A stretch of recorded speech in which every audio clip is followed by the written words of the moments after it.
When Donald Trump was elected, it was pretty apparent that he would be taking a wrecking ball to what little progress President Obama made. Now, when it comes to diplomacy, it's no different because President Trump will most likely be undoing one of President Obama's greatest achievements, and that is the Iran nuclear deal.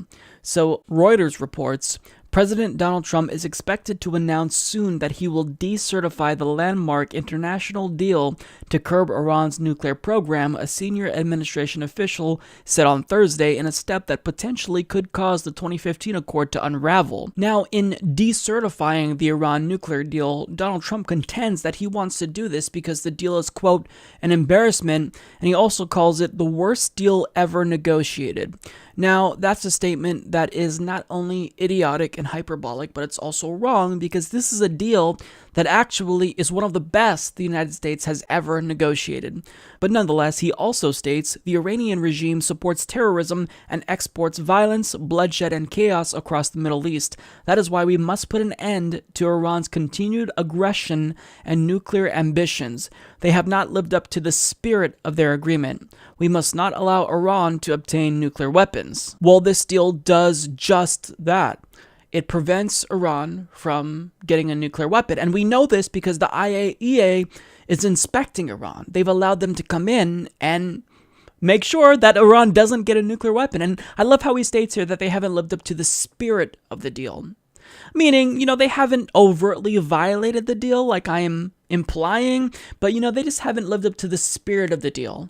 Well, what does that mean, Donald Trump? That doesn't mean anything. You can't just decertify a deal because you feel as though they don't live up to the spirit of it. So that's a bullshit excuse. And when it comes to Iran's support for terrorism, well, Donald Trump doesn't seem to have a problem with Saudi Arabia, who not only supports and exports terrorism, but is literally carrying out terrorism themselves against citizens of Yemen. In fact, Donald Trump cares so little about Saudi-induced terrorism in Yemen that he literally just recently approved a weapons deal for them to the tune of hundreds of billions of dollars. So not only is this a double standard when you compare Saudi Arabia and Iran and his treatment of both countries, but it's also a bullshit reason to decertify the Iran nuclear deal.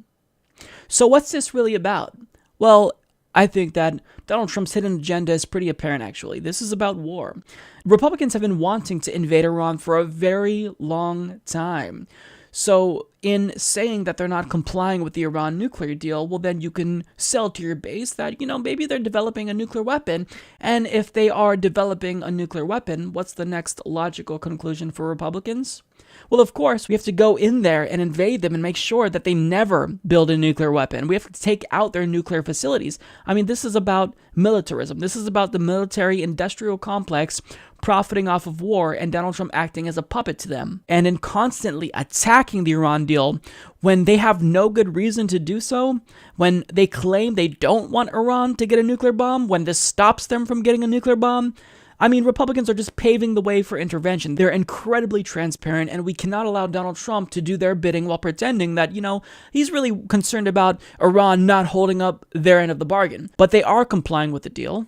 They are holding up their end of the bargain, and we know this not because Iran tells us so. We know this because the IAEA has told us so, because they went to Iran's nuclear facilities. They've inspected, and they said, yep, they're not building a bomb. So why do Republicans like Donald Trump continuously try to vilify Iran and claim that they're not complying with this deal when clearly they are?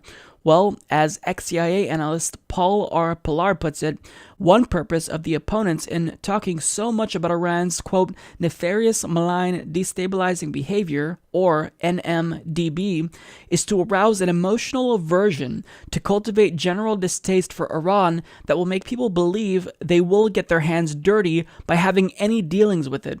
But sound foreign policy is not a matter of emotion and distaste. Many of the most important international agreements are ones reached with adversaries rather than friends, and are important precisely because they were reached with adversaries.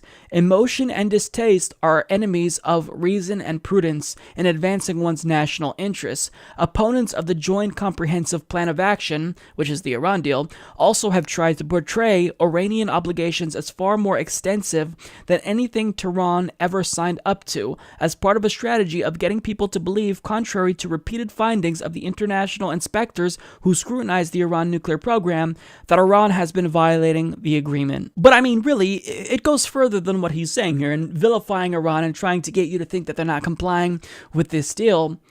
They want to invade Iran. Now, of course, if Donald Trump decertifies the Iran nuclear deal and the plan unravels, it's not like we'd invade them tomorrow.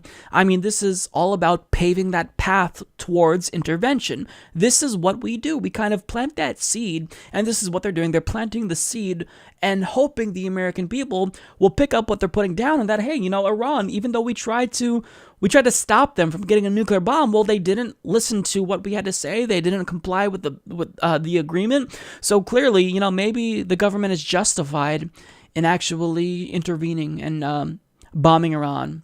These are things that we have to be mindful about, and we need to be hyper conscious of every single thing that politicians do, especially neoconservative Republicans, because they're willing to jump on any potential opportunity they can take to intervene in a country. I mean, they know that intervening in Iran, that's easier than intervening in North Korea, for example, because when you intervene in a country like Iran, you have Israel on your side, you have Saudi Arabia on your side, who hates Iran because, I mean, there's historical, hatred there. You have Saudi Arabia, which is a Sunni state. You have Iran, which is a Shia state. So the U.S. government, and Republicans in particular, they want this deal to fail because they want war with Iran. That's exactly what this is about. So don't let them tell you otherwise. In telling you that Iran is not complying with this deal, Donald Trump is lying. And we know that he's lying because he has to say really weird, stupid phrases like they're not complying or living up to the spirit of the deal. That's fucking horse shit. Yes, they're complying. And again, we know this not because of what Iran tells us, but because of what the IAEA tells us. International inspectors tell us that they're living up to and complying with the Joint Comprehensive Plan of Action. And we should not trust our bloodthirsty leaders like Donald Trump. We should trust international inspectors that don't have anything to gain from lying to us about this.